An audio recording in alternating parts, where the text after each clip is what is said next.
Claro, la pena es que se ha bajado mucho el nivel de la política, muchísimo. ¿Estarías dispuesto a entrar en política? Nadie, lo ven como, ¿sabes?, el demonio. Eso es lo que quieren gente como Sánchez. Sánchez no cree en la democracia. Los que le acompañan no creen en la democracia. Tal y como creo yo, ¿eh? La democracia de verdad, la democracia de la gente. Es un presidente que no nos merecemos los españoles en ningún país del mundo. ¿Por qué dimitiste? ¿Qué sucedió?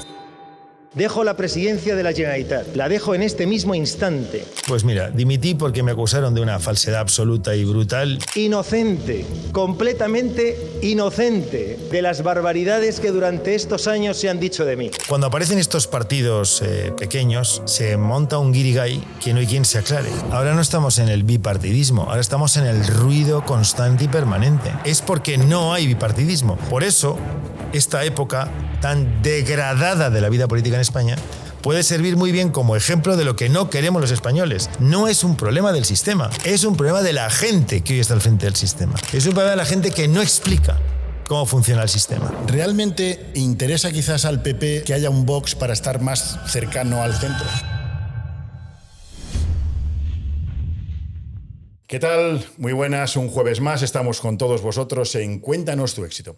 Y hoy, Xavier, tengo un invitado muy especial, ¿verdad? Hemos traído empresarios, hemos traído diferentes personas, ¿no?, que nos cuentan un poco su vida, su éxito. Y hoy traemos una persona que nos va a explicar su vida, vamos a aprender cuál ha sido su éxito, pero una persona que distinta a lo que hemos estado acostumbrados en todos estos episodios, porque es una persona que su vida, ahora nos explicará, ha estado enfocada en el sector de la política. ¿Verdad que política? No hemos traído ningún político. No, primer político. Hay mucho hater por ahí, el político, tal y cual. Con lo cual tenemos con todos vosotros, os presento a Paco Camps. Paco, bienvenido, encantado. Paco. ¿Qué tal? Buenas tardes a los dos. Encantado de estar aquí. Fenomenal. Es nuestro. Pues como digo, cuéntanos un poco tu éxito, si eres tan amable. ¿De dónde vienes? ¿Por qué entras? Bueno, mi éxito hay es muchas estar cosas aquí. para hablar aquí ahora. Mi éxito es estar aquí ahora con vosotros. Muchas gracias. ¿No? Es así. Significa que durante todos estos años en los que he vivido cosas buenas y cosas no tan buenas, después de la última de las circunstancias positivas que me ocurrió ahora hace justo un año y un mes, muchas personas como vosotros habéis querido saber de mí. Y eso es importante, porque el éxito está en que la gente quiera seguir sabiendo de alguien porque es alguien interesante. Por lo tanto, el éxito de momento es estar con vosotros. Como sabéis, este podcast está patrocinado por Área Jurídica Global. Somos abogados expertos en deudas. Si quieres saber cómo cancelar tus deudas sin tener que pagarlas, te dejamos el enlace en la descripción. ¿Por qué piensa alguien o decide alguien? ¿En qué mente se le ocurre a Paco ser político? Vale, es un proceso, me imagino que cada persona, como cualquier tipo de actividad o tarea, también habrá un proceso diferente, pero en el caso de mi vida al servicio público, comienza básicamente en esa suerte de trípode que es mi colegio. Estudié en los Jesuitas de Valencia y había mucho ambiente político en plena transición. Yo nací en el 62, la transición comienza en el 75, yo tengo 13, 14 años. Mi familia, que tiene una empresa, también pues, de una u otra manera, como empresarios, siempre había circunstancias que se planteaban en casa porque nos veíamos permanentemente con mis padres y bueno, pues siempre se hablaba de cosas que ocurrían en la empresa y bueno, también la tercera pata es obviamente la vida en la calle, en aquel ambiente que se respiraba en aquella España que despertaba la democracia. Entonces esa suerte de mezcla de esos tres ambientes hacen que yo me fuese ocupando por las cuestiones que iban mucho más allá de mi vida familiar, colegial, empresarial y al final pues en el ámbito de la sociedad. ¿Porque no tenías familiares políticos? No. Soy el primer político stricto sensu, aunque... No el único, el primero. O el único ahora mismo. No, el único. Esto es entonces el primero y el único, ¿no? Pero en cualquier caso, la vida política sí que en mi casa se ha vivido siempre con bastante intensidad. Se ha hablado de política en mi casa, se sigue hablando de política en mi casa y bueno, pues eso también hace mucho para que imagino que alguien dé un paso hacia adelante. Claro. Hay muchos suscriptores, muchas personas que ven nuestro podcast que, bueno, tenemos de todo. Tenemos desde clientes que nos ven o seguidores, ¿no?, de 80 y tantos años que nos escriben. Oye, este podcast lo pongo a mis nietos para que aprendan de la vida. Y también tenemos jovencitos de 20, ¿no? Entonces, quizás para estos jovencitos de 20 que han vivido un momento distinto al que tú habías vivido a su edad, ¿no? Cuéntanos, la diferencia, ¿por qué has sido presidente del Ayuntamiento de Valencia, ¿verdad? Y has estado o estás todavía afiliado al Partido Popular. ¿Por qué al Partido Popular? ¿Qué diferencia entiendes cuando decides ser político? Sí, porque, en primer lugar, cuando eres un joven con preocupaciones, que todo lo que ves al final buscas un porqué. Y voy a poner un ejemplo muy divertido, aquí precisamente en Barcelona. Al final te das cuenta que las personas podemos cambiar las cosas, no solo personales, familiares, sino también las cuestiones que tienen que ver con la colectividad donde uno vive. A Barcelona veníamos mucho desde Valencia porque la empresa de mis padres era textil. Claro. Y aquí había una relación extraordinaria. Clientes, proveedores, hilaturas, máquinas, etc. Cada vez que yo entraba por Barcelona, por la Diagonal, tan ancha, con aquel pórtico que todavía existe para ir cambiando los carriles, reversibles o no, yo me daba cuenta que en Valencia, por ejemplo, eso no existía. O, por ejemplo, cuando iba a París con mis padres y me encontraba el mobiliario urbano diferente al de mi ciudad, o iba a cualquier otra ciudad del mundo, te vas fijando que hay cosas que son diferentes a las de tu ciudad, ¿no? Bueno, esas cosas ya marcan un carácter. Te gustaría que tu ciudad fuese la ciudad más bonita, más brillante, más elegantemente amueblada que hubiese en cualquier sitio. Tu ciudad era Valencia, claro. Mi ciudad es Valencia, sigue siendo Valencia, sigo viviendo en Valencia. Bueno, pues estas cosas hacen que uno de repente pues, vea cosas diferentes, cosas que te pueden parecer bien, cosas que te pueden parecer no tan bien. E intentas luego ver de qué manera puedes implementarlas en el lugar donde tú estás. Es verdad que a los 18, 19, 20, 21 años, 16, 15 años, que es cuando yo seguramente frecuentaba más esta ciudad, cuando venía con mis padres, es imposible que pienses cómo implementarlas. Pero ya vas abriendo un ojo hacia aquello que está más allá de los límites de tu vida personal o particular. Y ese ojo no solo es, obviamente, el mobiliario urbano, sino también la forma de conducirse la sociedad, la forma de decidir las cosas, de proponer cuestiones que puedan ser interesantes. Y en todo este ámbito aparece una opción política que es la que yo milito desde que tengo 20 años. Que en su momento era Alianza Popular. Alianza Popular y ahora Partido Popular, que habla de la libertad, que habla de la economía de mercado, de la propiedad privada, de las expectativas, del desarrollo, de la prosperidad, del progreso entendido como el avance de todos a la vez y no de unos cuantos, porque el progresismo es que en la izquierda avanzan unos cuantos. Cuando hablamos de progreso es que avanza todo el mundo a la vez, ¿no?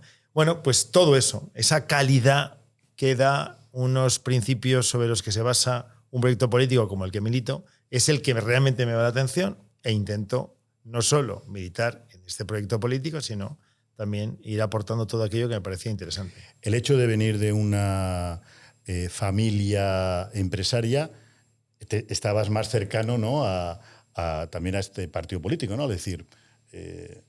No necesariamente, ni muchísimo menos, no tiene nada que ver, en absoluto.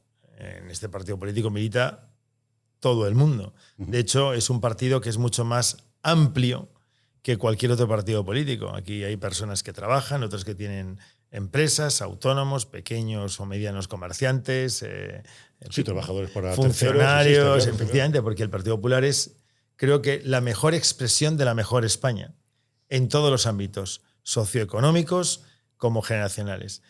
No tiene nada que ver. Pero hay una preocupación porque las cosas funcionen. Hay una preocupación porque las cosas que se ponen en marcha sirvan para todos. Hay una preocupación, por ejemplo, mis padres tenían una preocupación.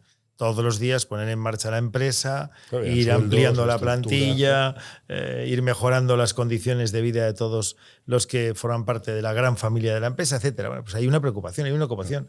Pero bueno, perfectamente puede ser cualquier otro tipo de actividad la que te lleve a vivir con esta forma de entender la vida.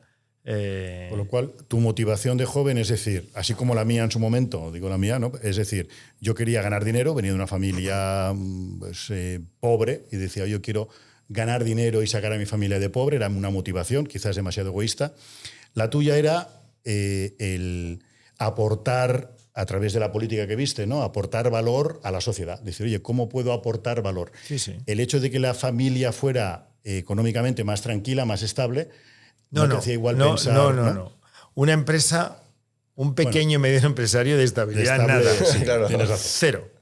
O sea, la lucha es abrazo partido. Claro. Con los proveedores, con los clientes, con el funcionamiento de la economía, con la inflación, que en aquel momento era altísima, con los intereses. Yo recuerdo préstamos en la fábrica que superaban los 2 dígitos de largo e incluso a veces llegaban a más del 20% del interés. Ojo a lo que estoy contándoos.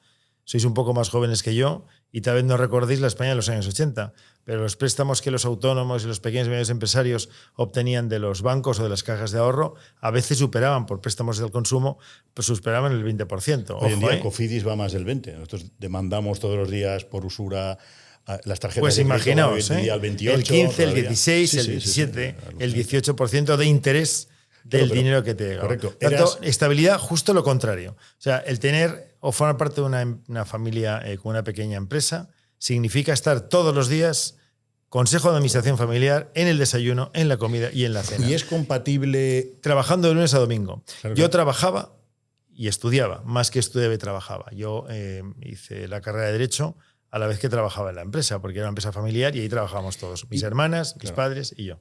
¿Cómo se saca tiempo para la empresa y además la política? Porque la idea que tenemos todos quizás equivocada, ahí que nos vendrá muy interesante tu vida. Parece que pensamos, no, bueno, pues si me hago político, claro, mi visión es ayudar a que todo funcione porque alguien tiene que ser político. Hoy en día está muy... Bueno, vamos a ver, mi primera etapa como político es en las juventudes del partido. Lo que tenía eran responsabilidades orgánicas en las juventudes del partido. Cuando yo ya tengo una dedicación política todo el tiempo, que es a partir del año 91, cuando tenía 28 años, concejal de tráfico con Rita Alvera, es cuando ya no puedo compatibilizar, ni mucho menos, mi responsabilidad pública con la empresarial. Claro. Tomé la decisión, sí, fue muy duro. Recuerdo la noche electoral cuando mi padre me dice, ¿habéis ganado? Digo, no, papá, hemos ganado. Dice, no, ¿habéis ganado? Digo, no, papá, hemos ganado. Dice, no, habéis ganado. Por lo que veo hoy, por lo que veo esta noche, a partir de esta noche ya te vas a dedicar solo a la política y vas a abandonar la empresa. Y dije, hombre, pues ya veremos. Y efectivamente, es incompatible. Fui concejal de tráfico, presidente de la empresa municipal de transportes, responsable de la movilidad de la ciudad de Valencia y desde entonces, pues hasta muchos años después, dedicado exclusivamente a la política. Es incompatible.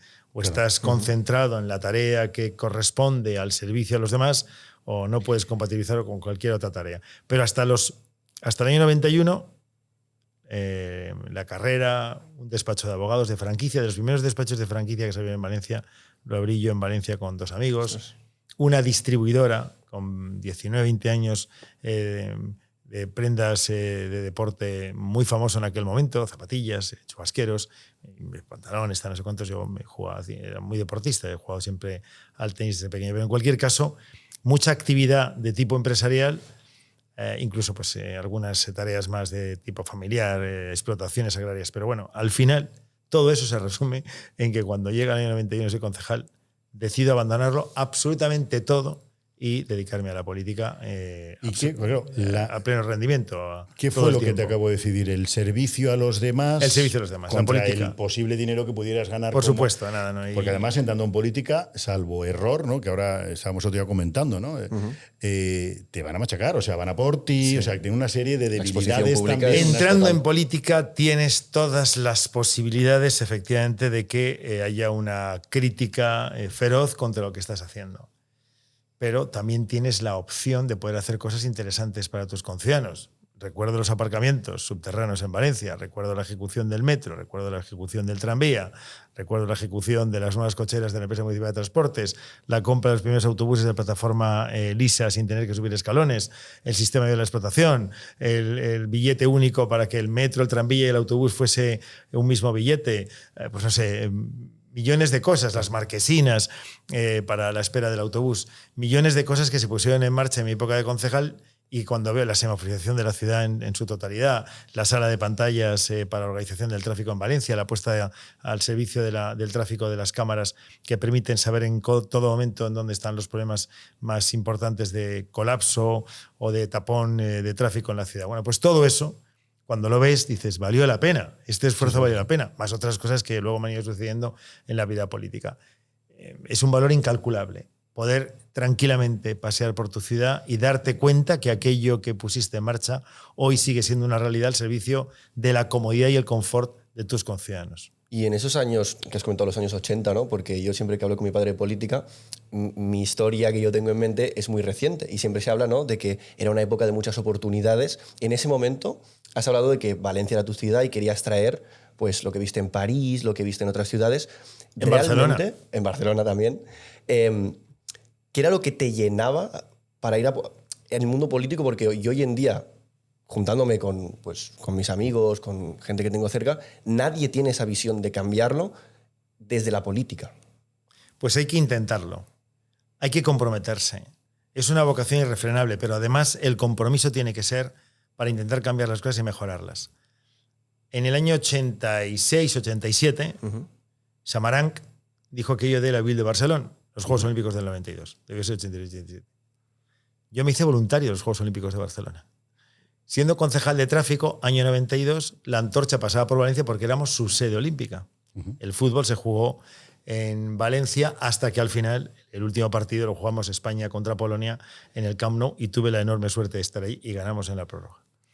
Y eso que Polonia era la selección nacional del entonces Papa, Juan Pablo II. Lo digo porque además sabemos todos que el Papa estuvo viendo aquel partido con mucha ilusión, pero bueno, al final fue España la que ganó. Barcelona 92.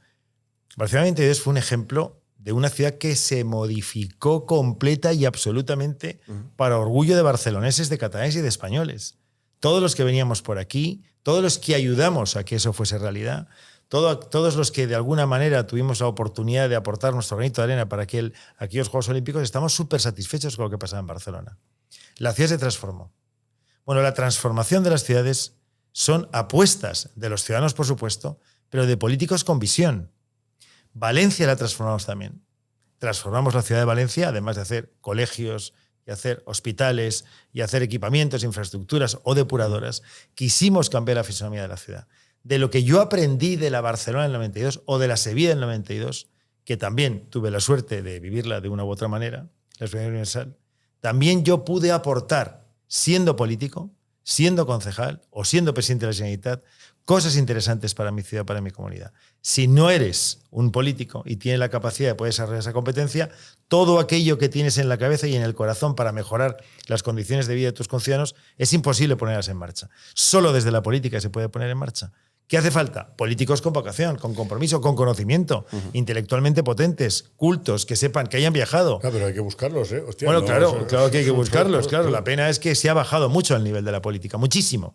Ha bajado el nivel de la política y de los políticos. Tenemos que intentar recuperar con potencia la presencia de políticos que tengan capacidad de conocimiento, profunda cultura, capacidad intelectual, comprensión, haber viajado, haberse quitado el pelo de la dehesa. No tener todos los días pensando en la cuestión puramente aldeana. Recuerdo, ahora que estamos aquí en Barcelona, cuando tenía 11 años, lo digo por lo de la vocación, la verdad es que estas cuestiones o te nacen o es difícil, pero a mí me nacía ya desde muy pequeño. Recuerdo en 5º grado de EGB, que es un sistema que tú sí que habrás estudiado, pero tú ya no sabes lo que es. No. Por edad. En 5º de EGB teníamos 11 años. El libro Consultor de Ciencias Sociales, que era de Santillana, recuerdo que el primer capítulo de aquel consultor empezaba diciendo Barcelona, ciudad cosmopolita. Estaba dedicado a Barcelona. Y estoy hablando del año 73. Ya estaban los independentistas colocando... No. Lo que querían, no, perdón, año 73. Ojo al dato. Sí. Y el currículum académico español tenía a Barcelona como un ejemplo claro de ciudad cosmopolita. Y yo me fui a hablar con el profesor, se llama Don Isidro. Aún me acuerdo del nombre del profesor. Dije, Don Isidro, ¿qué es cosmopolita? Una palabra nueva. Y este señor tuvo a bien explicármelo con tranquilidad y con paciencia. ¿Qué es cosmopolita? Pues una ciudad abierta, culturalmente potente, de vanguardia, que se va mucho más allá de las fronteras de sus límites municipales o regionales, que acoge a la gente, que no le da miedo lo nuevo, que no se pasa el día pensando en lo antiguo. Bueno, año 73. Esa palabra, la palabra cosmopolita, a los 11 años me llenó profundamente. E intenté también que todo el ámbito en el que yo tuviese algo que poder hacer, tuviese esa visión de apertura, abierto al mundo y con capacidad de poder competir y ser líderes y ser los mejores. Por eso el Partido Popular, entre otras cosas, economía de mercado, libertad de empresa, libertad de individuo, libertad de elección, que es fundamental para entender desde el punto de vista del desarrollo de una sociedad en igualdad de condiciones, igualdad de oportunidades. Bien, y ese joven que decide entrar en política por esa vocación, claro, va creciendo, es concejal, le tiene que decir a su padre, oye, papá, me motiva dejar la empresa y dedicarme a la política. Claro, se tiene que encontrar en la política luego una realidad que no conocemos los no políticos, de navajazos, de codazos, de dificultades, ¿o es más lo que se cuenta que la realidad? Yo creo que hay más leyenda que lo que es realmente lo que ocurre, ¿no? O sea, de cada ambiente de funcionamiento de la sociedad, a veces se extrae aquello que es más, digamos, que puede llamar más la atención, por decirlo de alguna manera, digamos, suave. En el funcionamiento de la universidad, en el funcionamiento de la administración, en el funcionamiento de un hospital, en el funcionamiento de la política o de una empresa, ¿no? O de cualquier ámbito de la vida, o de un club de fútbol. Si tú extraes una parte, la más escabrosa, que a lo mejor pueda generar algún tipo de atención especial, parece que todo sea así. Y no es el todo, ni mucho menos. Pero ese tipo de cosas ocurren, pero ocurren como en todos los órdenes de la vida, ¿no? Totalmente. Yo recuerdo a mi padre, ¿verdad? No sabía leer y escribir, y me decía, yo no conozco ningún rico buena persona. La verdad es que no conocía ningún rico, ni bueno ni malo, ¿no? Pero para el pobre a veces el rico es malo, o el rico se aprovecha del pobre y es la excusa de que el pobre...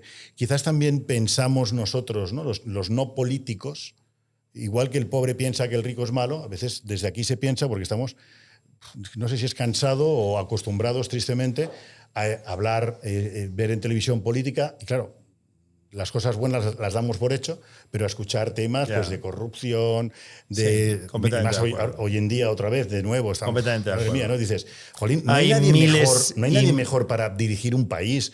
Desde luego, lo que estáis diciendo del país ahora es una catástrofe. Y dices, desde luego. Ostras, no.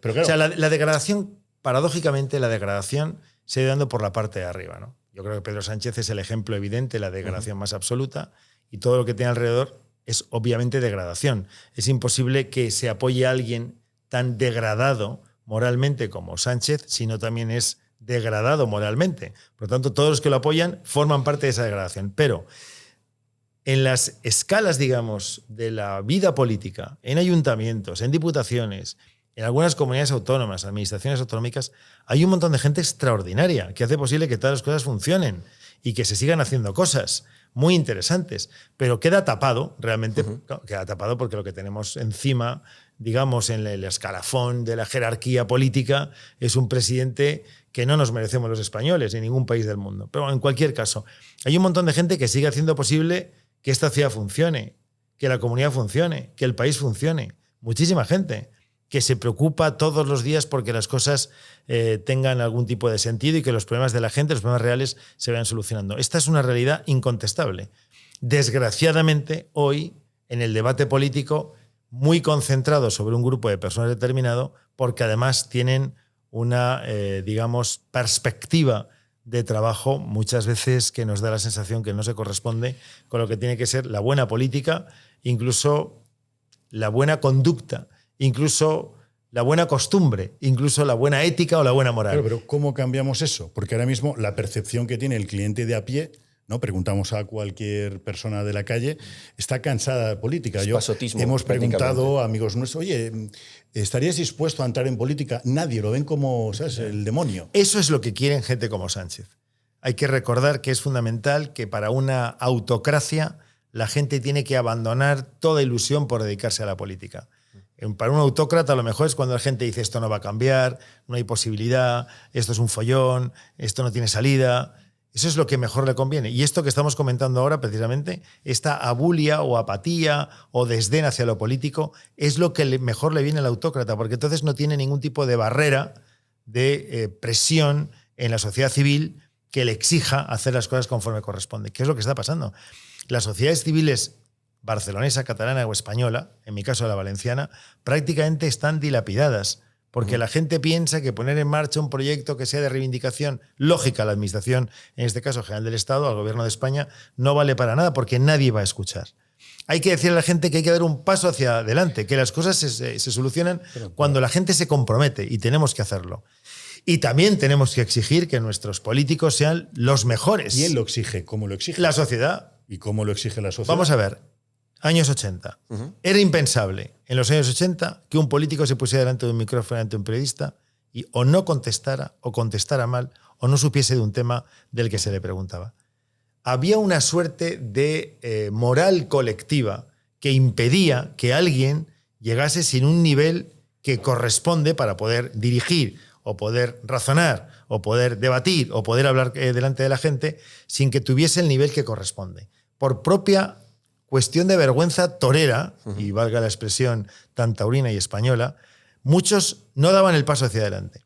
Como se ha degradado tanto por Sánchez y ya antes por Zapatero el ambiente político, ahora mucha gente ha llegado sin ningún tipo de preparación, ni de formación, ni de cultura, porque todo vale. Y da exactamente lo mismo lo que digas. ¿Cómo se cambia eso? Bueno, eligiendo de nuevo los mejores. Sé que es un proceso complejo, pero se consiguió y se ha de volver a conseguir. En los años 75, 76, 77, 78, en la transición. Y no quiero ir hacia atrás con nostalgia. Quiero dar un dato objetivo, que es el gran monumento democrático construido entre todos los españoles, la transición española y la constitución subsiguiente, desde la concordia y desde la legitimidad de todo el proceso político que se puso en marcha en aquel momento, estaban los mejores en cada formación política, negociando, debatiendo, proponiendo, chocando incluso, en muchas cuestiones capitales, pero estaban los mejores. Tenemos que exigir de nuevo que lleguen los mejores. Sé que desde aquí, desde este rincón extraordinario de Barcelona y de España, a lo mejor queda un poco naif, pero hay que empezar diciéndolo. Queremos a los mejores al frente de los gobiernos autonómicos o nacionales. Permitirá. Y eso es pedirlo un día un día y otro día y otro día. No dejarlo como una suerte de deseo que queda en una suerte de nebulosa. Hay que exigirlo. Usted no vale porque no sabe contestar, porque no tiene categoría suficiente como para poder estar al frente de una administración tan importante como la autonómica o la nacional o municipal. Usted no está capacitado. Si al final se va mermando, no por las cosas vagas o vanas que puedan decir, sino por la incapacidad personal para poder asumir un papel tan importante como es el político, yo creo que entre todos conseguiremos que vuelvan los mejores estar al frente de las formaciones políticas y de las administraciones, digamos, públicas. No, pero también existe la posibilidad que el sistema esté ya caduco, ¿no? O por lo menos el consumidor final... El autócrata es lo que quiere, que el sistema esté caduco. Pero igual lo han conseguido entre todos. No, porque depende de las personas. El sistema sigue siendo extraordinario. Democracia liberal, parlamentaria. Monarquía parlamentaria en nuestro caso. Administración general del Estado, administración autonómica del Estado compuesto. Las comunidades autónomas, sus competencias, que tienen que desarrollar hasta el máximo nivel de sus posibilidades. La sanidad, la educación, las políticas sociales.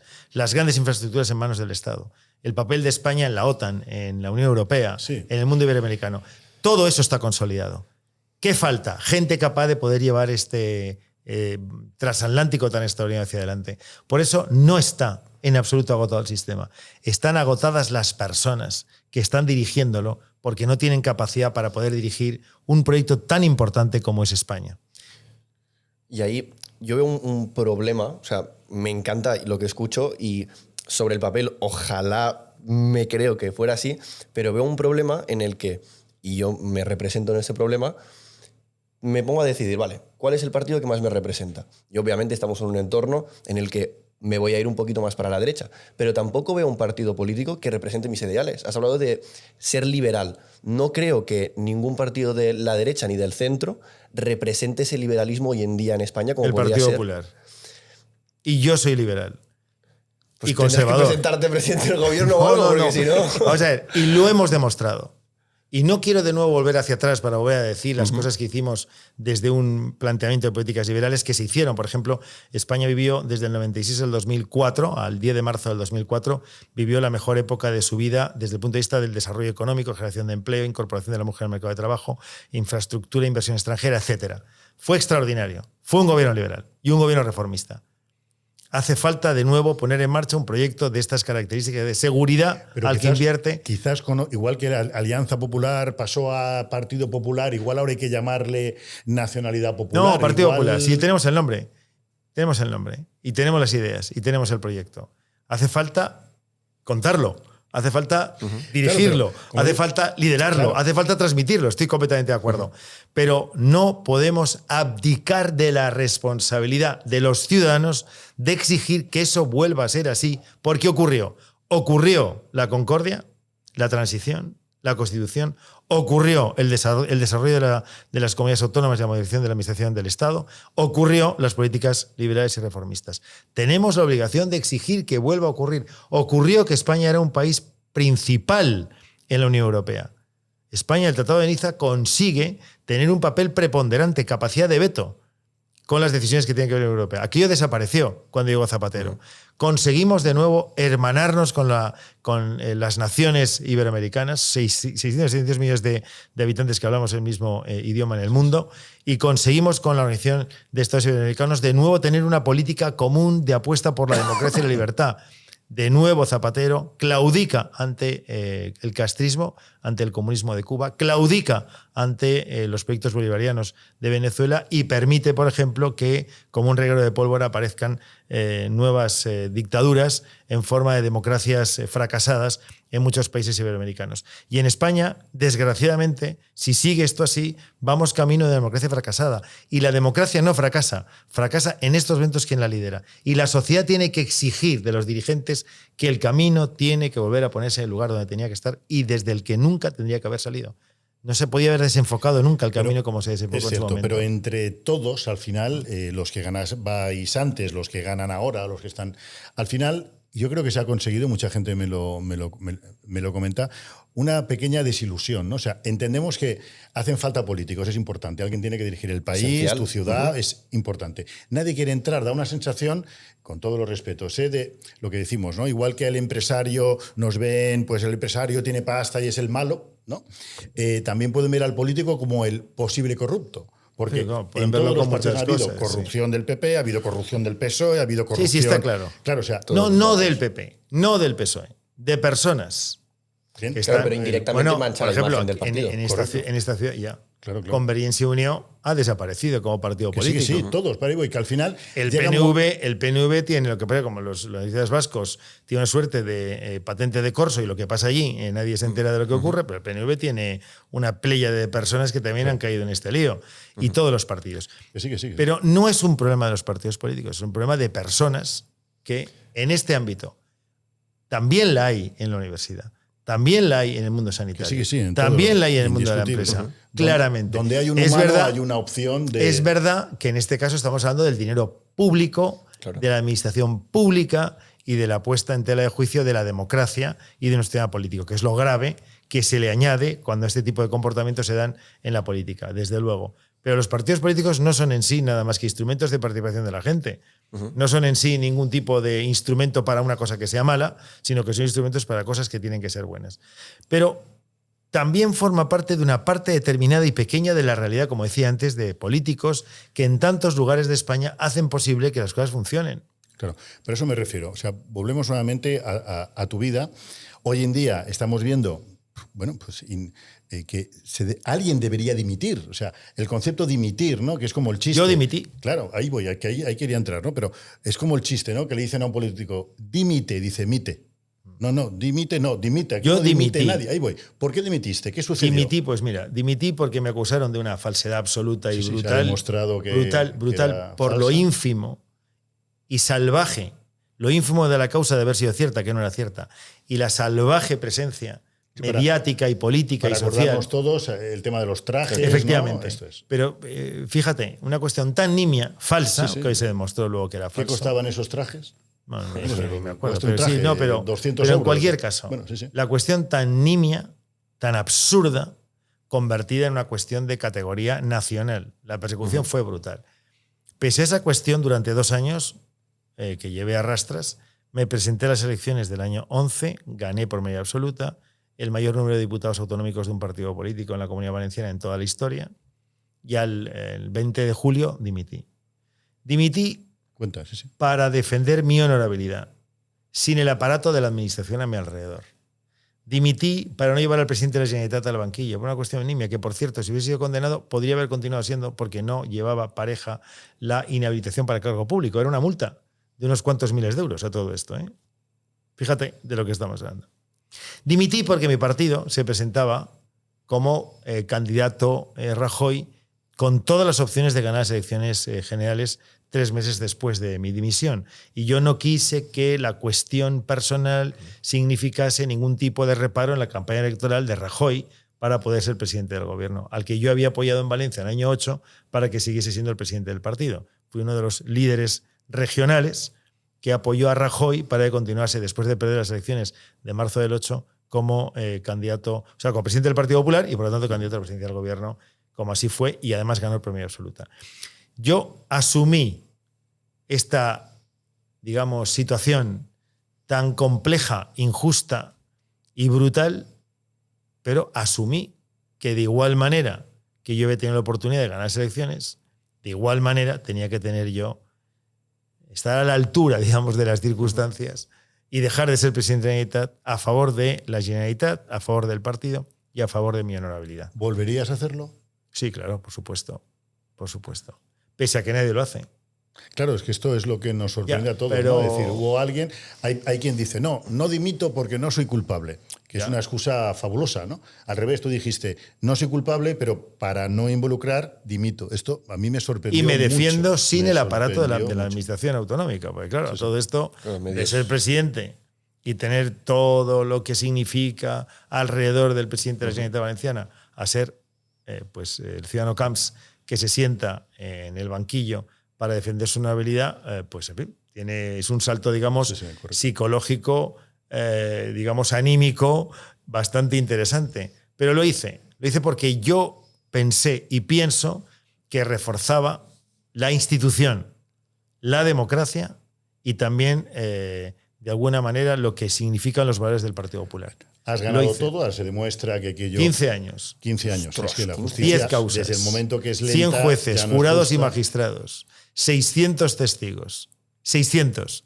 Se les ha preguntado en varias instancias, instrucción, juicios, como testigos, como peritos, como imputados, como procesados, si yo a alguien le había dado algún tipo, alguna vez, de indicación... No, de indicación para que hiciese algo que no correspondiese con la ley o con el no sé cuántos, tal.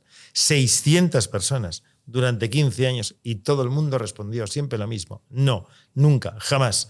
Camps me dio ninguna indicación para hacer ninguna cosa que se fuese de lo que estaba legalmente establecido. Y pese a haber sufrido todo ese camino, sigues siendo por miembro, haber sufrido ese camino. Sigues hoy en esa batalla y formas parte aún del Partido Popular. Formo parte del Partido Popular y tengo la ilusión legítima de continuar estando en la primera línea de actividad política.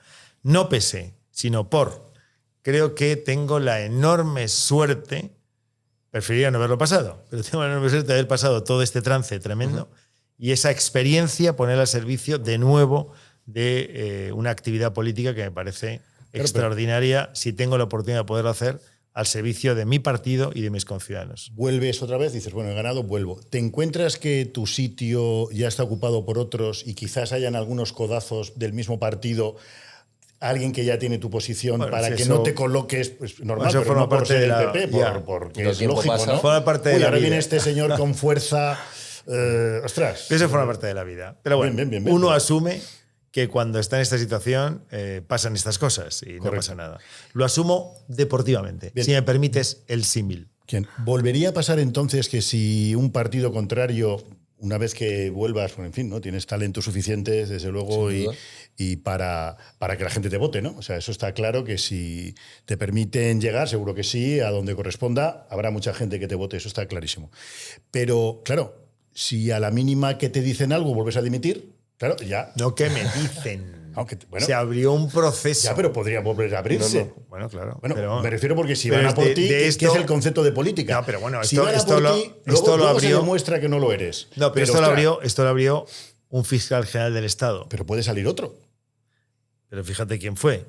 Conde Pumpido.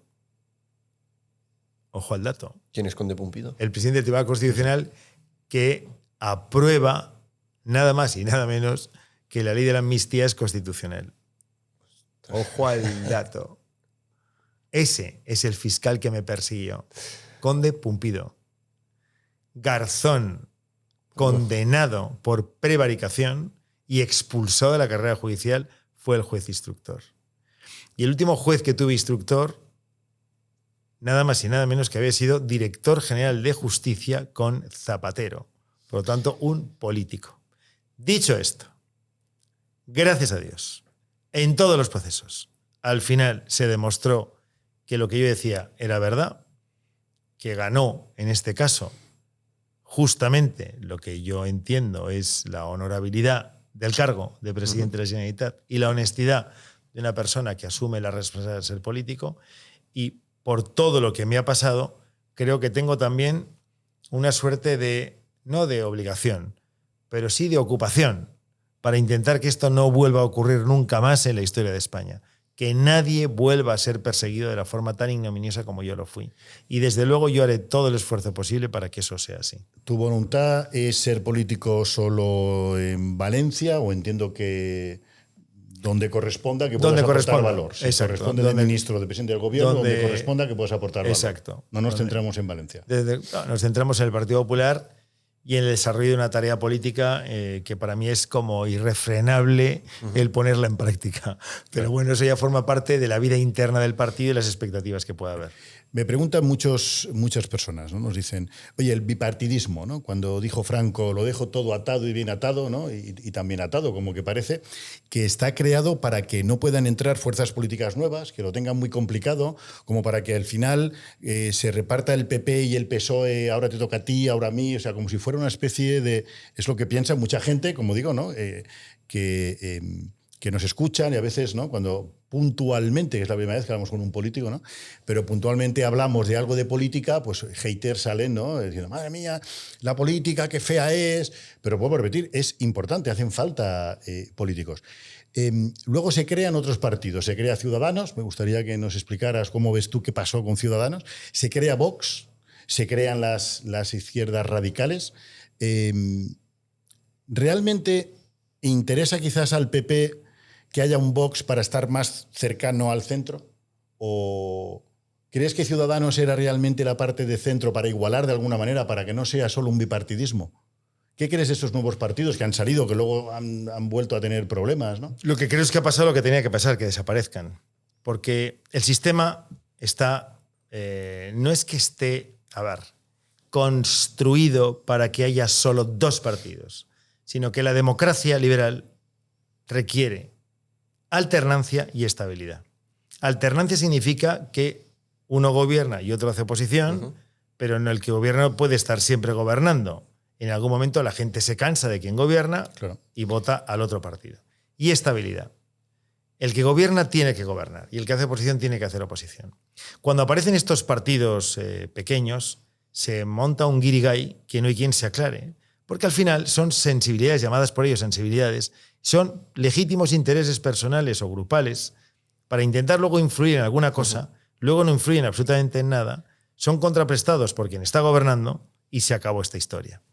El 15 de mayo del año 11, el famoso 15M, que a lo mejor sí que lo has llegado a oír, apareció en las plazas de toda España, aquí en la Plaza de Cataluña, la Plaza del Ayuntamiento, la Puerta del Sol y en otros lugares de España, un grupo de gente que acampó para parar la democracia y para impedir que la democracia continuase. 2 semanas después había elecciones, se tenían que haber presentado.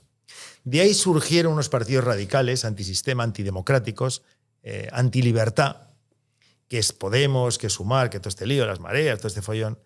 Y dijeron que venían con una nueva política y que era otra forma de hacer cosas. Una gran mentira, porque no hay nada más antidemocrático que lo asambleario. Al final se reúnen todos en un pabellón, levantaba la mano Pablo Iglesias, la gente le aplaudía y decía 4.000 frente a 3.500. Y se acabó la historia. Nadie contó nunca nada, nadie sabía exactamente quién iba allí. Todo era mentira, porque es una gran mentira. La izquierda, en general, es una gran mentira. Y si es radical, es una radical mentira.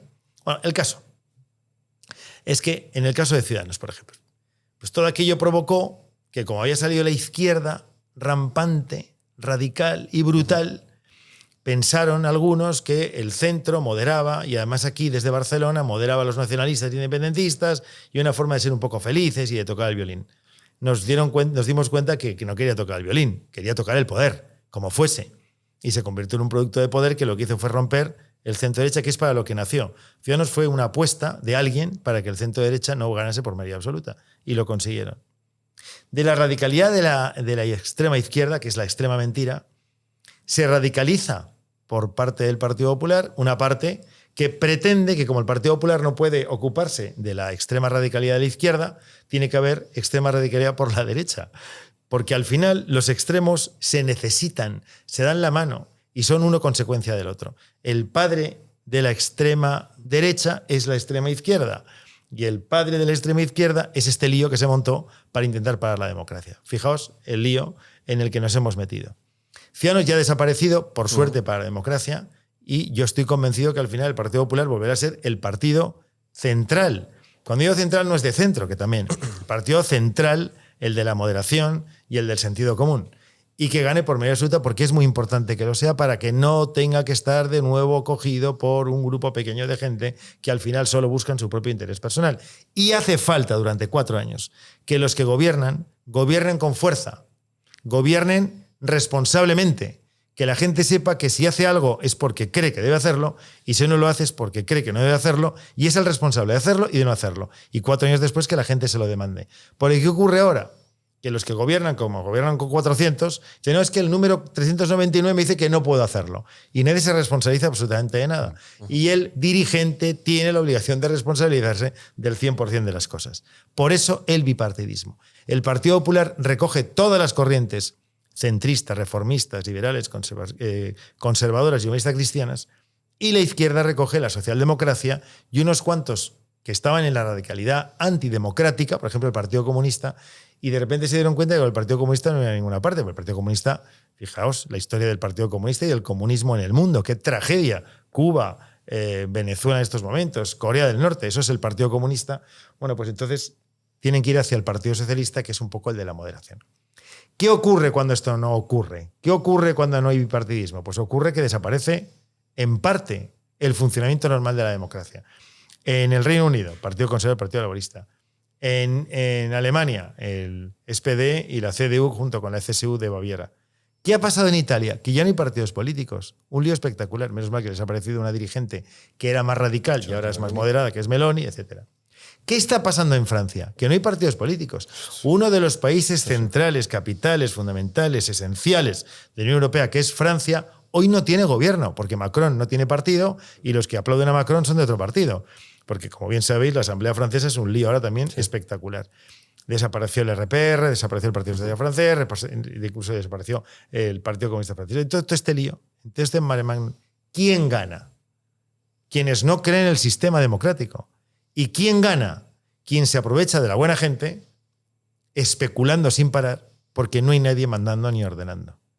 Por eso los grandes especuladores, estos que dicen los ricos, que existen, los grandes especuladores del mundo quieren países inestables. Y los que no creen en la democracia también quieren países inestables. ¿Quiénes ganan? Los radicales de un lado, los radicales del otro. Y los que especulando van comprando y vendiendo sin que nadie les ponga ningún tipo de freno. Pero esto lo veo un poco más, no un problema que suceda en España, como bien has dicho, en muchos otros países, es un problema de Occidente. Es un problema de Occidente. Es un gran problema de Occidente. Evidentemente España no está ajena a lo que está ocurriendo en buena parte de nuestro ámbito cultural, social, económico, porque formamos parte de esta historia. Tampoco nos tienen en cuenta, ¿eh? Por mucho que estemos por ahí, a mí me da la sensación de que a España a nadie ni le viene ni le va. Interesa. España sin gobierno. España es el país más grande del mundo sin gobierno durante más años. Esto es otra cosa también paradójica de nuestra historia. España sin gobierno, somos 50 millones de consumidores que decimos sí, señor. ¿A quién le conviene que haya 50 millones de consumidores de una calidad, una cualificación determinada y que no haya nadie defendiéndonos? Pues a mucha gente que nos vende cosas. Tecnología, bienes de consumo, bienes de equipo, inversiones. Aquí no hay nadie poniendo orden, porque nadie defiende a España. Y si no defiendes a España, no defiendes a los españoles. Y si no defiendes a los españoles, no defiendes los intereses de los españoles. Desde la persona más humilde a la persona que tenga una situación económica en las clases altas, clases medias altas, quiero decir, ¿no? Porque luego están los otros que les importa bien poco quiénes son los que gobiernan. Pero en cualquier caso, la inmensa mayoría de los españoles, en estos momentos no tenemos a nadie que nos defienda. ¿Qué somos? 50 millones de consumidores de un nivel determinado. Por eso nos van enchufando dinero para que sigamos consumiendo de aquello que se produce en otros lugares. Tecnológicamente vamos bajando hacia abajo, la industria va desapareciendo, nos convertimos en una sociedad de turismo, que no está mal, no es que esté en contra del turismo, de servicios cualificados, la gente viene por aquí, es feliz, tenemos telefonía, sanidad en condiciones, buenas comunicaciones, y todo este lío, la gente se lo pasa bien y se va. Claro, España tiene que volver a ser un país de verdad, tiene que tener interlocución, potencia, fuerza, y desgraciadamente la España de hoy, gobernada por quien estamos siendo gobernados o no gobernada por quien no estamos siendo gobernados, es el pasto de mucha gente que prefiere que España no sea un país de verdad. A mí me podría acercar el voto, mi voto se podría acercar al PP.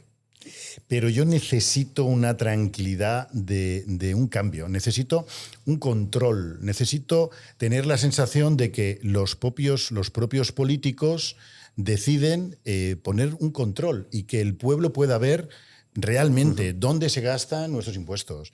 En fin, es que da la sensación que está todo, como digo, en ese bipartidismo. Oye, no me toques las narices, que cuando yo esté en la oposición, que ahora no estamos en el bipartidismo, ahora estamos en el ruido constante y permanente.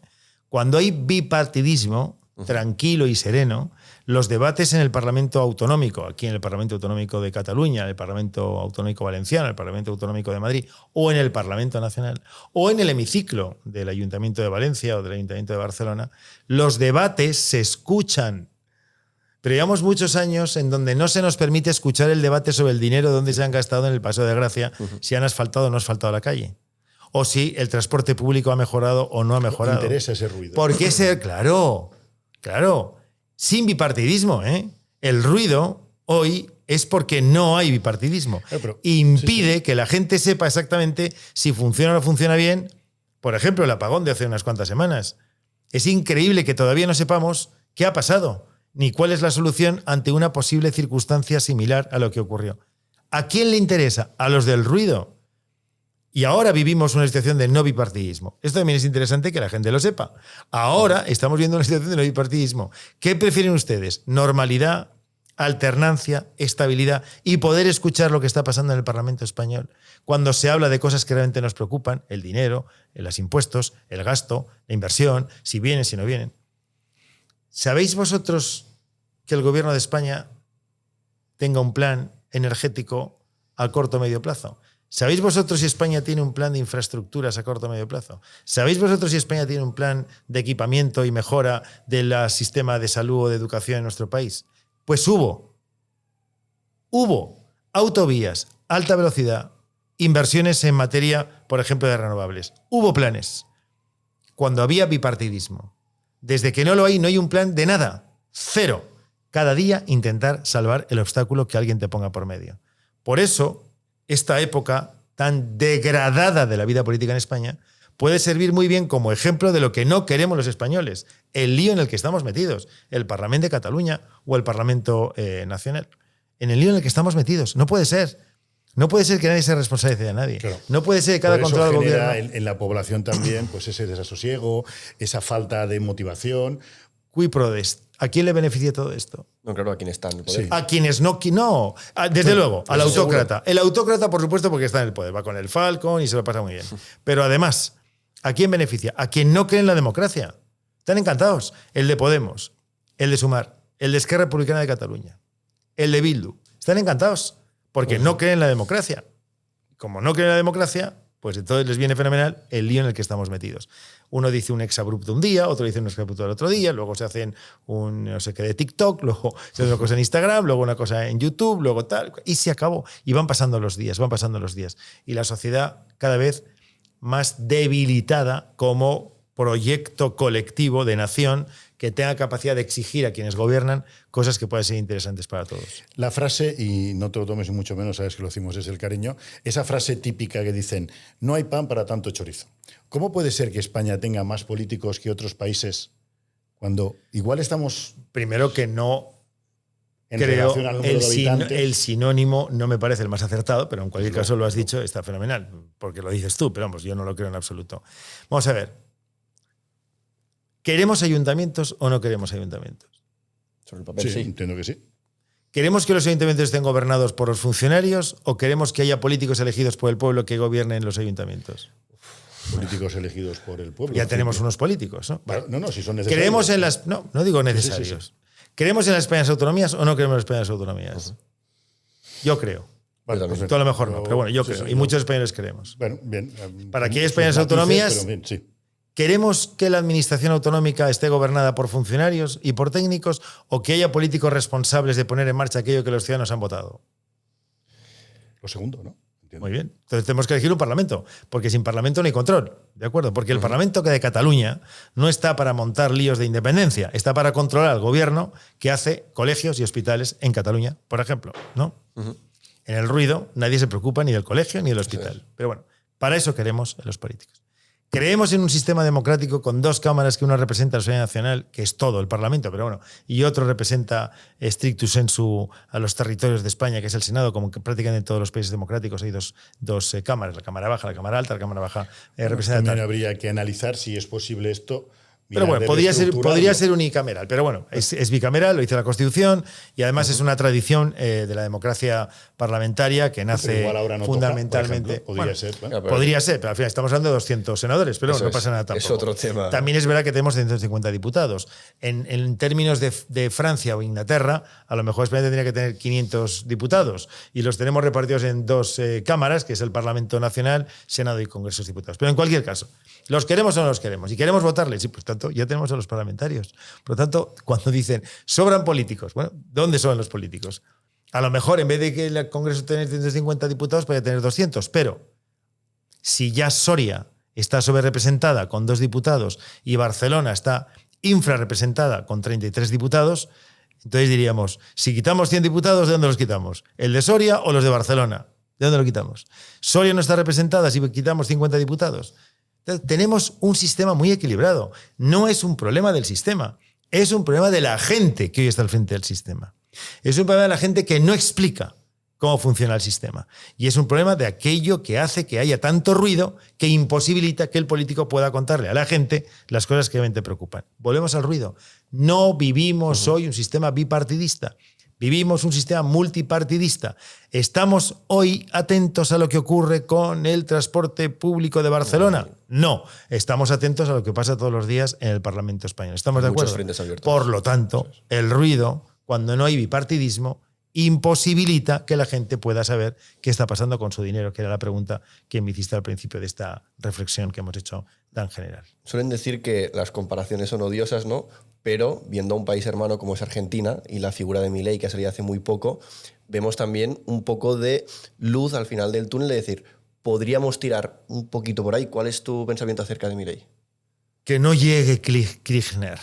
Hombre, claro. No, claro, no. Vamos a ver. Milei ha sido el antídoto a Kirchner, al peronismo socialcomunista que ha estado destruyendo una nación como Argentina con tantas posibilidades económicas.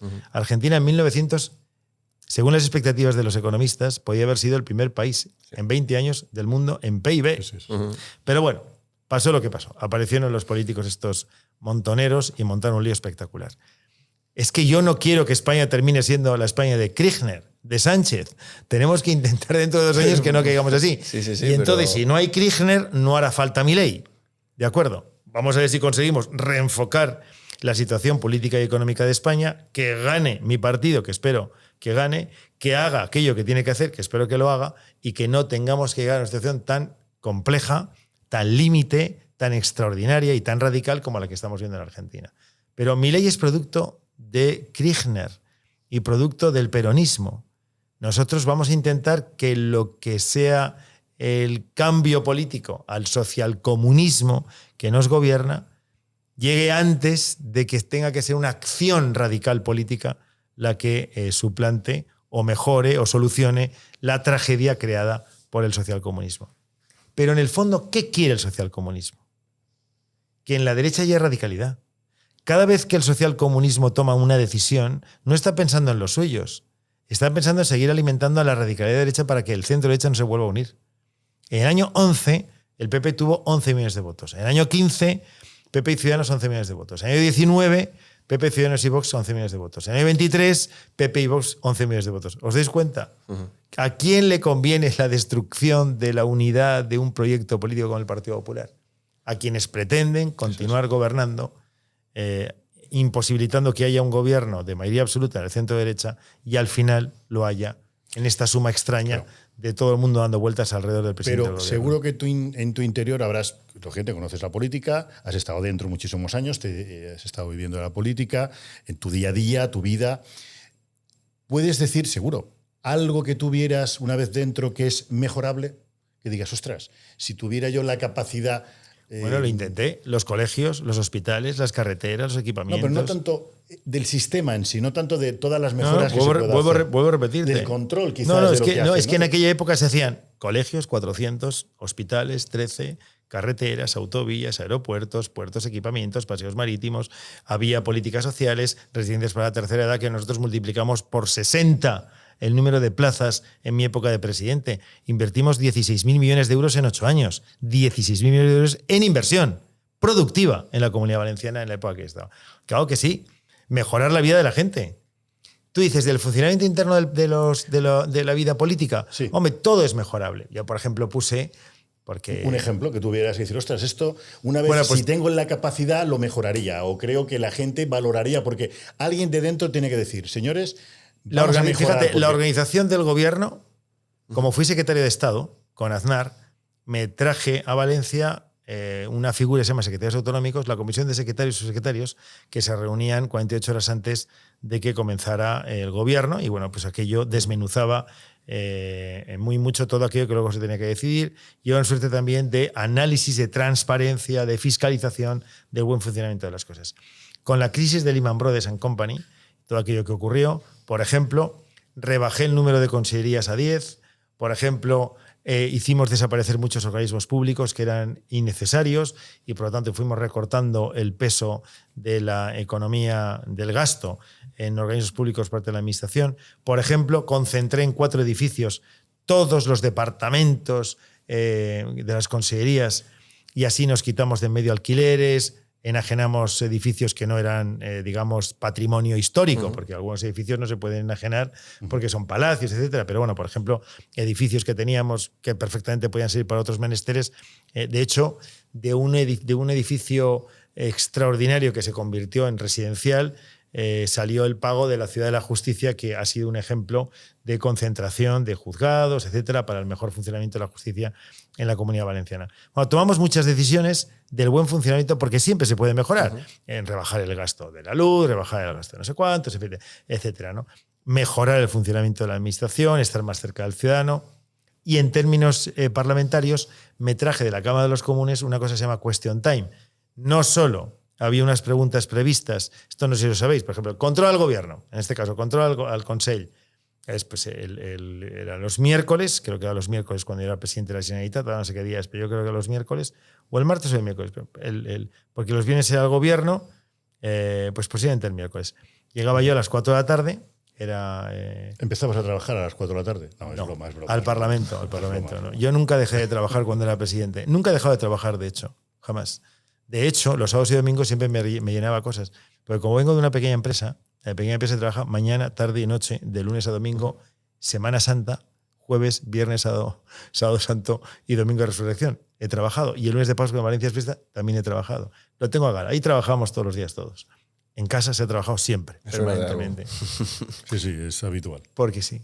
Yo no soy de la cultura del esfuerzo, soy de la cultura del trabajo. Yo creo que tenemos que intentar volver a implementar esta idea de la cultura del trabajo porque trabajar significa muchas cosas. Y entre otras, tener una suerte de inercia hacia hacer cosas y no de inercia hacia no hacer cosas. Y ahora mismo es la cultura diferente, ¿no? Eso yo hablo más de la cultura del trabajo.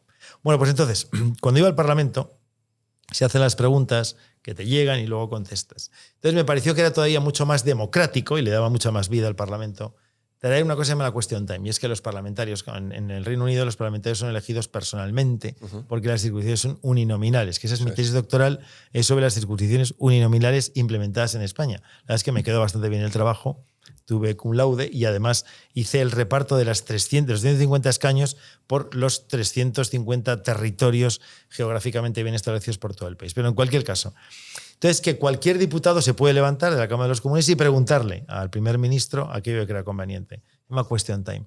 Me parecía que era una forma también de dar una cierta agilidad al control del gobierno, porque es una cosa muy rígida. Se levanta el de la oposición, te dice una cosa, tú le contestas. te dice alguna cosa que normalmente suele ser muy dura, tú le contestas y se acabó. Bueno, por ejemplo, ¿no? En el funcionamiento tal. Más, bueno, pues siempre pues, la clarificación de los datos, el dar cuentas, comisiones permanentes para contar lo que estaba haciendo el gobierno autonómico. Bueno, pues todo eso. Vas mejorando. La democracia se debe ir mejorando con el paso del tiempo. Yo espero que todo este lío que estamos viendo ahora sirva de vacunación colectiva para darnos cuenta que la democracia al final es lo que estaba diciendo antes. Lo creo sinceramente. Alternancia y estabilidad. Y viendo en perspectiva la situación actual española y con tu experiencia obviamente mucho más extensa que la nuestra, ¿cuál crees que son los principales problemas que debe resolver España ahora mismo? Desde luego, nuestro modelo de desarrollo económico. Es fundamental que se plantee cualquier decisión que tenga que ver con la economía desde la generación de economía, de la propia economía y desde los que la generan, el pequeño y mediano empresario, el autónomo. Todo el sistema de funcionamiento de nuestro país desde el punto de vista económico tiene que ver, primero, cómo tenemos que alimentar, alentar, empujar, ayudar para que el que crea empleo, el que crea riqueza, lo cree. Fundamental. El motor de España siempre se ha dicho. Todo el sistema de reforma de la economía española, todo el sistema de reforma del mercado laboral, todo el sistema de reforma de la fiscalía en nuestro país, a nivel autonómico, a nivel nacional, mercado único, tiene que partir de una necesidad, y es que el que genera empleo y el que genera riqueza y el que genera economía tiene que tener el apoyo de la administración. Y por otro lado tenemos un problema institucional de primera magnitud. Y eso hay que resolverlo. El Tribunal Constitucional tiene que ser neutral. Totalmente. El Banco de España tiene que ser neutral. La Fiscalía General del Estado tiene que ser neutral. Los poderes del Estado tienen que ser neutrales. Otra cosa es que el gobierno tiene que someterse a la ley y someterse al Parlamento, cosa que en estos momentos no ocurre. La neutralidad de instituciones que están al servicio de todos los españoles, el Poder Judicial, por ejemplo, tenemos que hacer que los jueces sean elegidos por los jueces, que el Consejo General sea elegido por los jueces.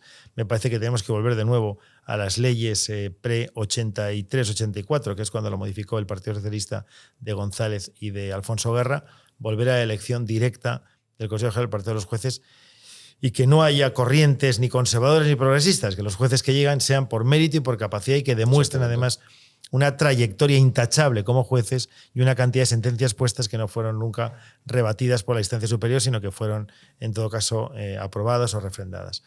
Bueno, pues cuestiones que tienen que ver con lo institucional. Un nuevo rol del país en Europa y en el mundo. España ha perdido el rumbo de nuestra presencia en la Unión Europea, en la OTAN, en Iberoamérica. Es necesario con nuestros vecinos del Magreb. Tenemos que volver a poner las cosas en su sitio. Desgraciadamente España ha perdido posición política internacional y eso conlleva siempre un desbarajuste económico y social de primera magnitud. Ser de nuevo atractivos para las inversiones que vengan desde fuera y tener un plan energético, industrial. Tenemos que reindustrializar el país. La inseguridad jurídica que da hoy en día tremenda, es tremenda. Hace que grande. las inversiones extranjeras no vengan, que la inversión, cuando hay inseguridad jurídica, la inversión suele ser especulativa, nunca productiva, lo que es normal. Tenemos un alto riesgo por inseguridad jurídica, inseguridad económica, inseguridad política. El que viene, mete dinero, sabe que además es un país estable, pese a lo que ocurre, especula con rapidez y se va el dinero. Hace falta que España vuelva a ser atractivo para aquellos que inviertan en lo que produce, en lo que genera riqueza, en lo que genera tecnología e innovación. Todo ese es el plan que creo que hay que poner en marcha cuanto antes. Luego, reducir el número de ministerios. Claro. Llamar a los ministerios con nombres que la gente sepa que son. Porque los nombres de los ministerios son ministerios eslogan. Son ministerios eslogan. Pancarta. Totalmente. No, tiene que haber un ministerio de obras públicas, un ministerio de sanidad, un ministerio de educación, de cultura, de exteriores y no de transiciones, no sé qué. Tal. Tienen que tener nombres que la gente sepa exactamente qué hay detrás. Porque si no, se pasa el día con la pancarta, más que con el rótulo del ministerio. ¿Cómo ves? Sabes que solo hay 2 países en el mundo donde los inspectores de Hacienda van a comisión. Uno es Rusia y el otro la URSS, ¿no? Y el otro España. Yo llevo más de 2.000 inspecciones de Hacienda defendiendo a mis clientes y es alucinante. O sea, el inspector va a por su comisión. Yo no puedo decir eso, obviamente, porque no tengo constatación.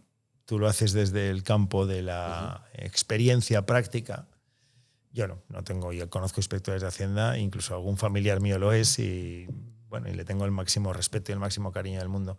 Bueno, la inspección fiscal tiene que estar al servicio de la fiscalidad, al servicio de la legalidad, al servicio de la igualdad de todos los españoles ante la ley, en este caso de las leyes tributarias, pero tiene que ser de apoyo y de ayuda. La fiscalidad que va, o la inspección fiscal que va en contra, no es algo bueno. La inspección que va a favor del Estado, de la administración, para que ese dinero que todo el mundo tiene que hacer frente a él, porque corresponde, la tributación correspondiente para que se puedan hacer calzadas o se puedan hacer hospitales, eso sí que forma parte de un proyecto. Se desmotiva el que tiene que pagar el si impuesto cuando ve que hay bailarinas, que hay gambas, desde luego, que tal, y jolín, con lo que me está costando me suben los impuestos. Totalmente de acuerdo, claro. Totalmente de acuerdo. En términos de fiscalidad, de tributación, de modelos, las reformas fiscales de Aznar, de los años 96, 97, 98, y es objetivo, ese dato es objetivo. No es un dato especulativo, subjetivo, porque lo digo yo, porque es mi partido. Cuando baja la presión fiscal, aumenta la recaudación. Eso es. Y yo creo en eso. ¿Y por qué? Y el dinero que esté en manos de los empresarios del pueblo en China, tanto en manos de la... Porque los ingresos vienen precisamente del movimiento económico. ¿Quiénes mueven la economía? ¿Quiénes hacen posible que el rotor se ponga en marcha? ¿Quién hace que el molino de viento o el molino de agua, las palas que hacen mover luego la maquinaria, tremenda maquinaria que es, y los engranajes que es una gran nación como la nuestra? Pues justo los que están haciendo eso posible.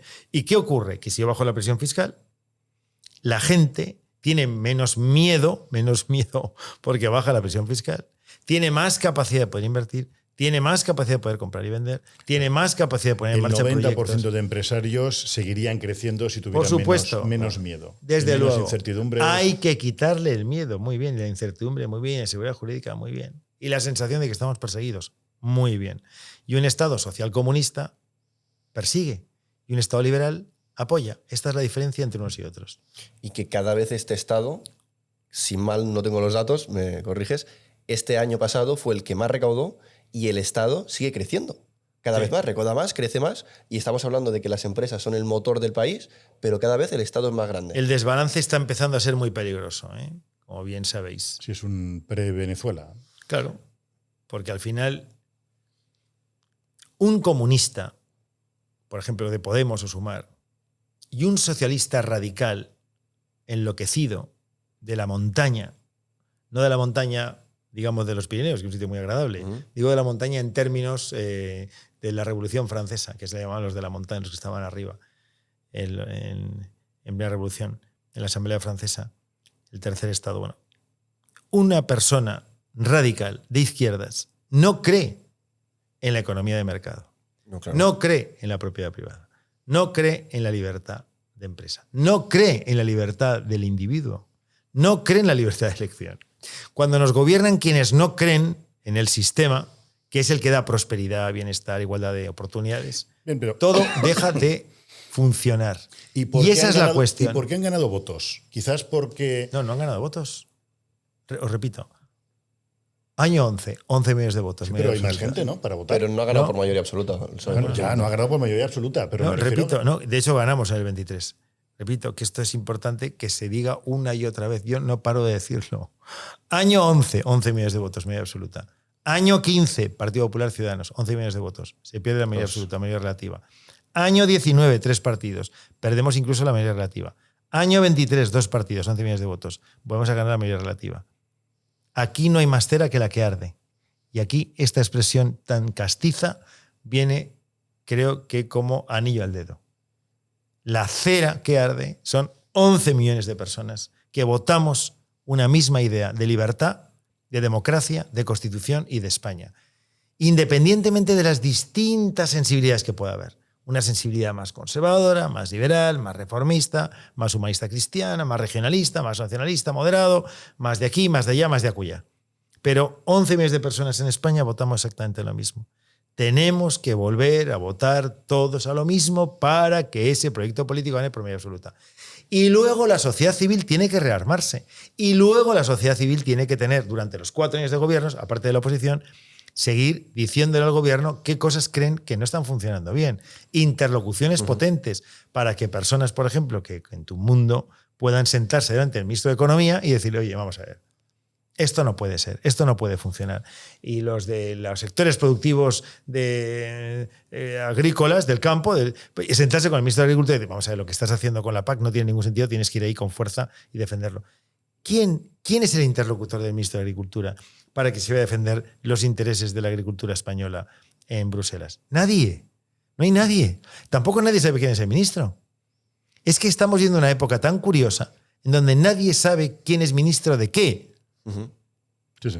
Ha habido épocas importantes. El hermano que sí sabía, ¿no? Que era de artes escénicas, ¿no? De arte, no pero es técnico, exacto, le llamaban y tal. Es que yo he vivido, como joven como tú, he vivido épocas en los 80, que tenía tu edad, en los 90, que ya no tenía tu edad, tenía unos pocos años más, y conocíamos a los ministros del PSOE, de UCD, del PP. Se conocían los nombres de los ministros. Era gente de una cierta... Fíjate, también del PSOE, te digo, del 82 al 96. Gente de potencia, gente que hablaba y la gente le escuchaba. Gente que decía cosas y la gente podía estar a favor o en contra, pero tenía un discurso político, un discurso para la gente, un proyecto en su ámbito determinado. Hoy nadie sabe quiénes son los ministros ni por qué están ahí. ¿Por qué están los ministros que están? ¿Por qué tenemos 200.000 ministerios con 500.000 asesores? ¿Por qué? ¿Qué hacen? No se sabe. La autocracia también necesita una gran nomenclatura, que se hace muy grande para que haya mucha gente viviendo de esta circunstancia, ¿no? Y más preguntas, ¿no? Te diría, ¿por qué estás aquí? Estás aquí porque te hemos invitado, y estoy encantado, pero ¿por qué te hemos invitado? Te hemos invitado porque hemos visto que había un político, también político, no sé si estás en activo, estás afiliado. Un político nunca deja de ser político. Como los policías, ¿no? ¿También? O los médicos. Yo conozco un montón de médicos que por las circunstancias que a mí me parece en muchos casos absolutamente incoherentes del DNI han dejado de ser médicos, pero nunca dejan de serlo. Claro, correcto, pero yo he visto que apareces en varios podcasts, me gusta, digo, oye, una persona me encanta, ¿no? Que mi hijo y mis suscriptores, ¿no? Que hablen de política, que no tengan miedo, que cuenten, oye, me parece muy bien, ¿no? Además, ha sucedido, has ganado todo, en fin, y dices, oye, vengo, pero buscas algo más, es como, con todos los respetos, hacerte ver, que a mí me encanta, que vengas y nos expliques y nos des esta información. ¿Necesitas hacerte ver en tu partido para que vean que sigues vivo? ¿Sale de ti esa fuerza de explicar, señores, voten al PP? Es que parece que no lo hace nadie del PP. Da la sensación como, ¿verdad? Como que igual lo dicen en televisión, pero la gente joven ya no ve el televisor. Hay los medios, los podcasts, como digo, el otro día tuvimos un reel de 6 millones de pesos. La gente está en las redes. Yo pagaba cuando teníamos Imanol Arias y Imanol de imagen de marca en televisión 1 millón de euros al mes en publicidad y no teníamos tanta repercusión como en un podcast. O sea, y como digo, ha sido diferentes podcasts, me han encantado, pero tienes esa fuerza de ir a podcast, de explicar. Te sale del alma, te lo pide el partido que ha dicho, oye, necesitamos a mí no me pide a nadie, alguien a mí que no me vaya pide a los nada, podcasts. No me pide nadie nada, excepto las personas extraordinarias con las que llevo compartiendo ya un montón de días, semanas y meses. ¿Pero por qué crees que en los podcasts, crees realmente que hay este espacio? Es otra forma de comunicar. Yo he comunicado todo tipo. Teníamos una revistilla que hacíamos en las juventudes del partido cuando fui vicesecretario nacional, pues, una forma de comunicar. No sé a cuánta gente llegaría, pero hacíamos aquello a toma nota y pues hacíamos cosas y me gustaba, era un poco yo como el director de aquella revistilla, ¿no? Me ha gustado siempre comunicar, siempre. Monté el Cineforum en el colegio con un grupo de amigos, me gustaba comunicar. Comunicar, me gusta comunicar. Me gusta comunicar aquello que pienso, aquello que siento, pero siempre con un objetivo, el de en el momento que se pueda y se permita, las circunstancias me lo den, volver a comunicar para poner en marcha aquello de lo que hablo y en lo que pienso. O sea, yo podría dedicarme ahora a pensar, a escribir y a venir también con todos vosotros o con vosotros dos, padre e hijo, a contaros todo esto. Pero mi fuerza no quiero decir mi fuerza en términos generales, la fuerza que creo que tengo, que me sale de dentro, es que hablo con vosotros con el convencimiento de que tarde o temprano podré volver a poner en práctica aquello que creo que es bueno para la política. No es que opine, no es que genere una idea, sino que quiero ponerla en práctica. Y por eso estoy aquí con vosotros. O sea, no solo es estar un rato con vosotros, que os agradezco un montón, y comunicarle a la gente que estoy aquí, y contarle que pasé cosas muy buenas y cosas no tan buenas durante un tiempo. Que además se da la circunstancia en mi caso que he pasado cosas buenas extraordinariamente buenas. Yo no quiero volver a un lugar en donde no estuve, porque ya lo estuve. He sido presidente de la Generalitat Valenciana. Gané 3 veces por mayoría absoluta. Es increíble. Sí, le doy gracias a Dios todos los días. A mi partido porque me permitió ser el candidato del PP todos los días. Y a mis conciudadanos todos los días que les he demostrado cuando me votaban, que me votaban en masa, que votaban a una persona honesta y honorable al nivel de ellos y al nivel de la institución que representaba. Pero mi fuerza está precisamente en pensar cada vez que hablo con alguien, ahora con vosotros, y estoy encantado, no os podéis imaginar hasta qué extremo, es recíproco, de estar con vosotros, que lo que estoy diciendo voy a ponerlo en práctica. Soy profesor asociado, doy clases de Derecho Constitucional. Esto no es una clase. No es una clase de derecho político. Esto es un político que tiene la irrefrenable ilusión de poder poner en práctica aquello que os ha contado durante la tarde-noche de hoy. Muy bien. Tenemos más preguntas. Yo para clase para que haya tiempo para todo, pero sí que me gustaría hacer una pequeña reflexión del hecho de que, primero, muchas gracias por haber venido, y de que cada vez estos medios, que ya somos un medio de comunicación prácticamente, tenemos que atraer a esa gente que quiere dar este mensaje, para mi generación, para otras generaciones, de que se puede cambiar, no hace falta irnos a Andorra, aunque yo también tengo el pensamiento de que si las cosas no cambian, habrá que hacer otro tipo de cosas. Habrá que huir. Si no nos dan un espacio suficiente, tendremos que huir a otro sitio. Hay que estar aquí. Qué triste. Xavi, te estaba mirando ahora y si vieses una fotografía mía de cuando tenía tu edad, te darás cuenta que podríamos parecer de la misma familia. El mismo pelo, porque tenía pelo. El mismo pelo rizado que tú, ese mismo aspecto juvenil y extraordinario que tienes. Y yo con tu edad decidí que mi convicción tenía que ponerse al servicio de un proyecto político que tenía que estar al servicio de mis conciudadanos. Lo hice. Un chaval como tú, ¿eh? Si me ves en esas fotografías de, a ver si encuentro luego alguna y te lo enseño, y te veo a ti ahora con esta convicción, esta ilusión, este compromiso, en este caso de contar cosas y de preguntar, que es una cosa también muy complicada. Preguntar es una cosa muy complicada. No todo el mundo tiene el nivel de preguntar. De hecho, los grandes preguntadores, los grandes entrevistadores también prácticamente escasean, para desgracia de la gente que escucha. Hay veces que los que preguntan, en fin, no voy a entrar ahí, que estamos en una digresión un poco complicada, pero te digo, yo tenía tu edad. Y él tenía tu aspecto, además, ese aspecto joven y extraordinario, cuando decidí dar un paso hacia adelante y comprometerme. Fueron unos cuantos años después cuando fui concejal de tráfico, con 28 años. Pero ya con tu edad pensaba que tenía que seguir haciendo cosas. En la Facultad de Derecho, donde estudiaba, la Agrupación Independiente de Estudiantes, con un grupo de gente más, lo montamos allí. Allí había un sindicato de estudiantes que venía de la época del SEU, había otro que era de extrema izquierda nacionalista, y no había en el centro absolutamente nada y montamos esto. Y otras cosas más que fuimos montando con aquella edad, ¿no? Cosas pues que algunas han continuado y otras pues han desaparecido, obviamente por el paso del tiempo. Pero siempre con la ilusión de estar ahí, al tall, como diríamos en valenciano, ¿no? En la brecha, en el trabajo, en la posibilidad de hacer real todo aquello que yo pensaba podía ser interesante. Tenía tu edad, tenía tu aspecto y conseguí, oye, al final poder llegar a hacer cosas de las que hoy personalmente me siento profundamente orgulloso. Y también lo están mis hijos, lo cual, cuando tenía tu edad, todavía no estaban en el mundo ni estaban en el pensamiento. Es muy bonito pensar que aquel joven hizo cosas que hoy otros jóvenes, que son mis 3 hijos, están orgullosos de saber lo que hizo su padre en la vida política, en Valencia, en la comunidad y en España. Y para todos esos jóvenes, ¿qué les dirías? Que es fundamental. Puede parecer un topicazo. Puede parecer un topicazo. Es bueno que la gente se involucre. Es esencial. Esto depende de la gente. La democracia depende de la gente. La autocracia depende de los tipejos que al final acaban con la democracia. Pero la democracia depende de las personas, de la gente, de su compromiso, de su ilusión, de su expectativa colectiva, de ver las cosas mucho más allá de tu calle, de tu plaza, de tu ciudad. Ver mucho más allá. De ser capaz de analizar, de criticar, de debatir, de opinar, de proponer. Pero es posible que eso ocurra si alguien da un paso hacia adelante. Y esto no puede estar en manos de aquellos que no creen en el sistema. No creen. Sánchez no cree en la democracia. Los que le acompañan no creen en la democracia. Tal y como creo yo, ¿eh?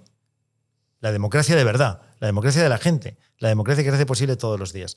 Y es muy importante que la gente sea consciente que la bulia, la apatía, la distancia permite que el autócrata siga haciendo de su copa un sayo. Y necesitamos desde la democracia ponernos en marcha con fuerza y con ilusión y ser moderados, que es hoy una auténtica actitud revolucionaria. Y ser radicalmente centrados, que es una actitud también absolutamente revolucionaria. Hoy lo revolucionario es ser moderado. Sí. Es estar en la centralidad del discurso. Y los jóvenes revolucionarios de hoy tenéis que tener la conciencia de que es necesario que la moderación gane a la radicalidad. Sí, sin duda, pero siempre hay, pues a veces incluso faltan figuras, puede ser, de que vemos que todo lo que hay por delante, yo me fijo en lo que hablamos antes, para terminarlo, no quiero hablar más, de que yo no veo a la política y veo un reflejo de lo que quiero. Sí que esto significa que hay que empezar con el cambio, pero viendo que aquí van saliendo unos y otros, claro, y esto parece... El cambio que es que los jóvenes deben entrar en política, claro, porque si no, no hay un cambio generacional. Totalmente. Y tienen que entrar en política, claro. Es fácil quejarse. Yo estoy, como digo, te escucho y digo, oye, pues yo me quiero ilusionar. Esto es como cuando te deja la novia y necesitas volver a enamorarte, porque estar enamorado, ¿no? Es un momento bonito y necesario. Lo es. Pero me cuesta que me acabéis de convencer. Lo que dices es verdad. Es que es así. Me cuesta. No sé, estoy muy quemado. O sea, yo me gustaría, te deseo éxitos en la vida. Te deseo que... Creo firmemente que todo lo que dices es cierto, creo firmemente en tu honestidad, de verdad, si no, no estaréis aquí. Yo no invitaría a nadie con que no me sintiera cómodo, pero ya fuera de derechas o de izquierdas, ¿no? Me gustaría que si consigues el poder o estás cerca del poder, que este mensaje, que seguro que lo harás, lo transmitas a los demás y que el mundo sea un poco, España por lo menos, ¿no? Donde mejor, porque necesitamos, yo cuando me reúno, tengo muchos clientes que se han ido al extranjero a vivir por la falta de seguridad jurídica que en España me da mucha rabia. Yo siempre digo, un negocio que no dé para pagar un 25% de impuestos no es negocio. No puedes irte de España, hay que luchar, hay que...